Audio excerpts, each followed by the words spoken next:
Hoje nós vamos falar de um distúrbio que, segundo estimativas dos órgãos de saúde e psiquiatria, afeta 6% da população.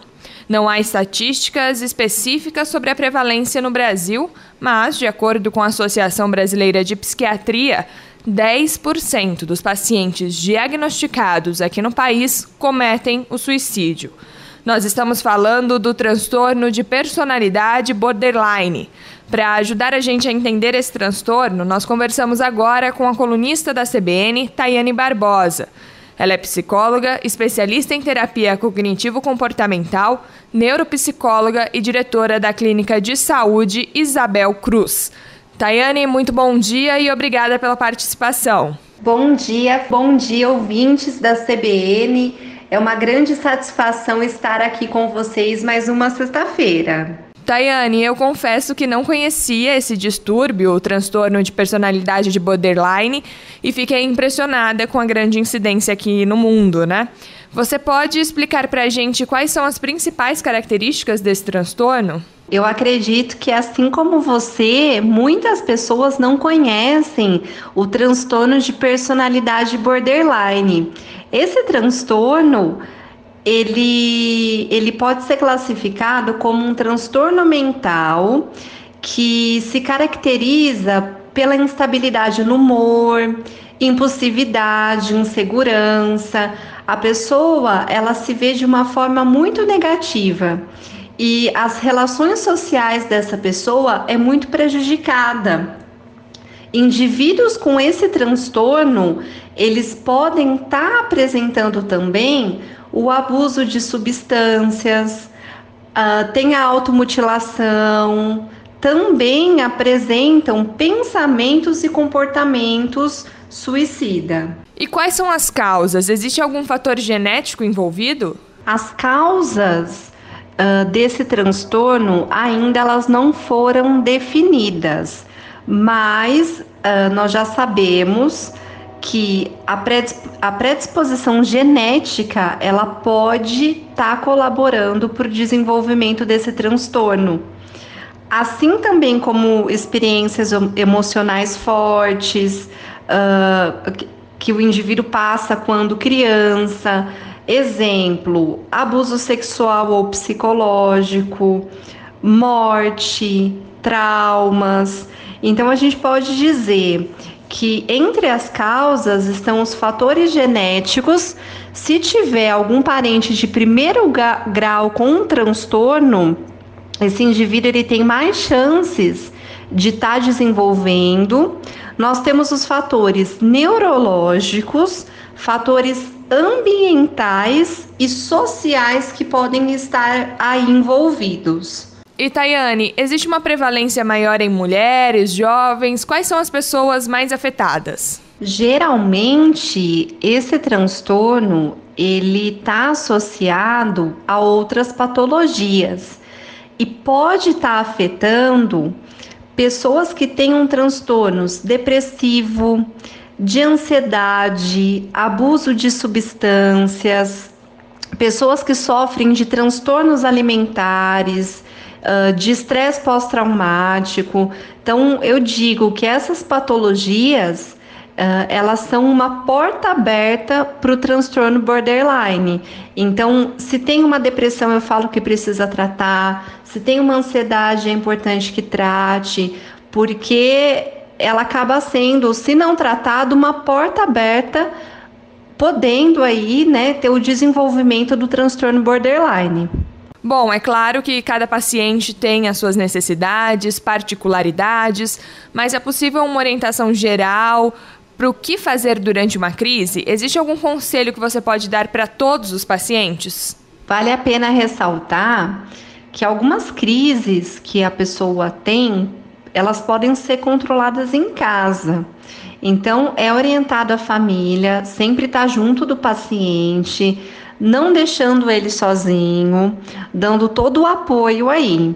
Se é um paciente que realiza tratamento já, é importante entrar em contato urgentemente aí com o psicólogo que atende, com o médico psiquiatra, para ter as orientações aí do caso, porque cada paciente é único e responde de uma forma ao tratamento.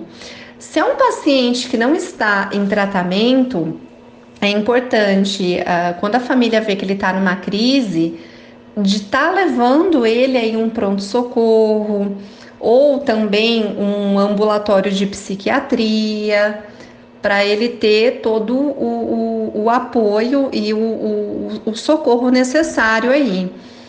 E no caso, havendo risco de morte do paciente ou de outras pessoas, aí é importante a internação.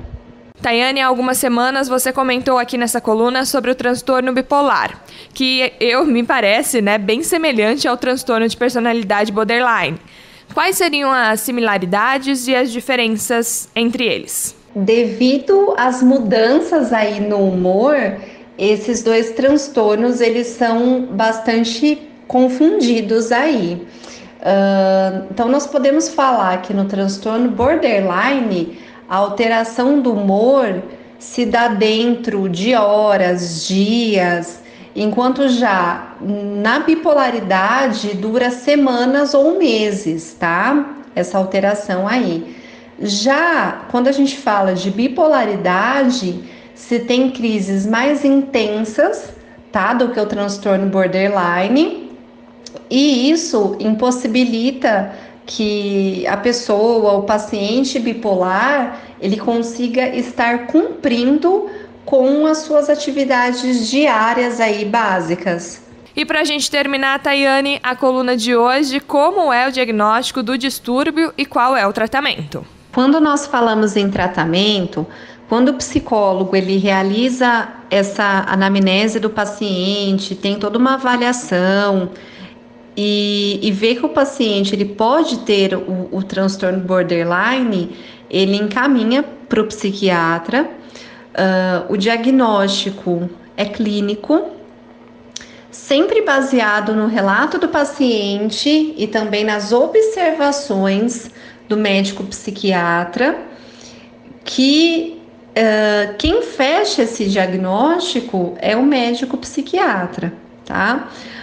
O tratamento vai se dar por psicoterapia, que é o tratamento com psicólogo na abordagem cognitivo-comportamental, que eu considero uma das abordagens mais eficazes para tratar esse transtorno, onde o psicólogo ele ajuda o paciente a estar controlando os impulsos, entendendo melhor o seu comportamento, ensinando a esse paciente a ter novas habilidades, a ter regulação emocional. Algumas sessões também são feitas com os familiares, buscando orientar, pois assim, esse transtorno, eu acredito que é um transtorno que traz muito sofrimento e também a sensação de impotência aí à família. Então é importante algumas sessões familiares. O tratamento medicamentoso com o médico psiquiatra também é muito importante, porque ela vai visar aí a estabilização do humor. E eu gostaria de ressaltar aí, que eu acho muito importante, o transtorno borderline, ele não tem cura, mas com um diagnóstico e o tratamento correto, nós podemos aí garantir a qualidade de vida desse indivíduo, desse paciente. Tayane, muito obrigada pela sua participação. Nós conversamos agora com a psicóloga, especialista em terapia cognitivo-comportamental, neuropsicóloga e diretora da Clínica de Saúde Isabel Cruz, a Tayane Barbosa, colunista aqui na CBN. Eu agradeço a participação, deixo meu abraço e desejo um ótimo final de semana a todos.